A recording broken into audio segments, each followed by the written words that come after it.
الله الرحمن الرحيم إن الله وملائكته يصلون على النبي يا أيها الذين آمنوا صلوا عليه وسلموا تسليما اللهم صل على سيدنا ومولانا محمد وبارك وسلم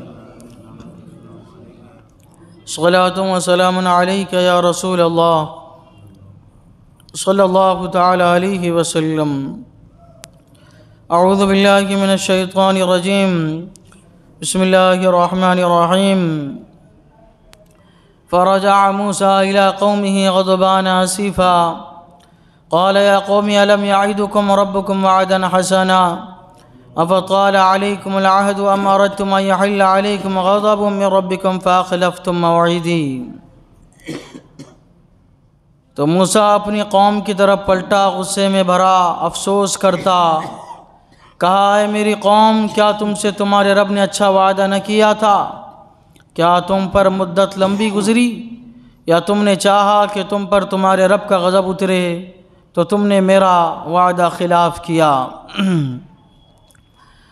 حضرت موسیٰ علیہ السلام کوہ طور پر اپنے 40 دن گزار چکے تھے۔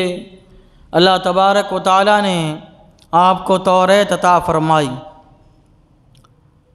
توریت شریف جو ہے یہ 1000 سورتوں پر مشتمل تھی اور ہر سورت کی 1000 آیتیں۔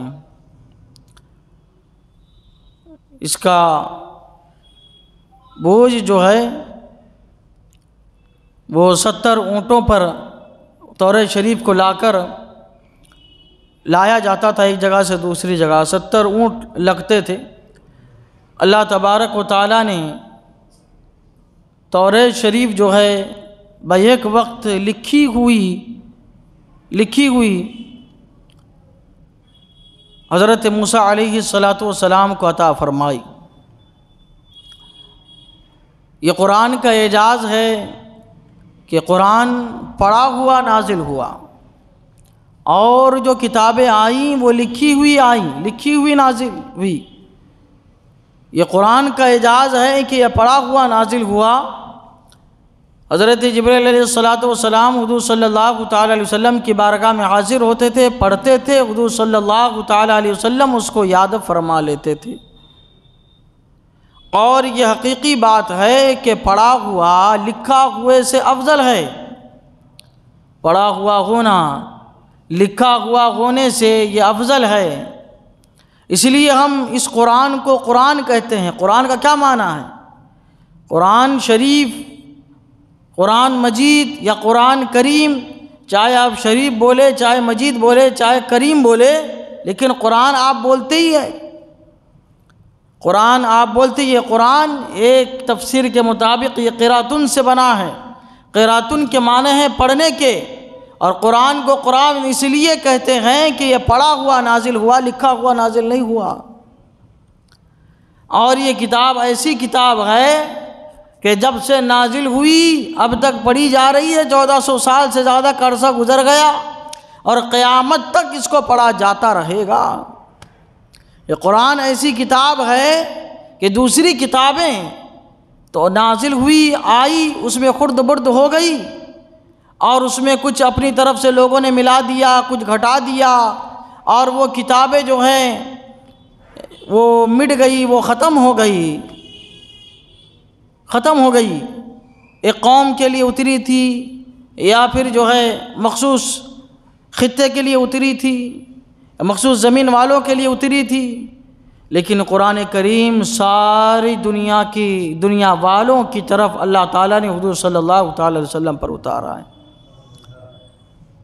اس کو جیسا پڑھا جاتا ہے کسی دنیا کی اب تک کی کتاب کو نہیں پڑھا گیا، اور نہ پڑھا جائے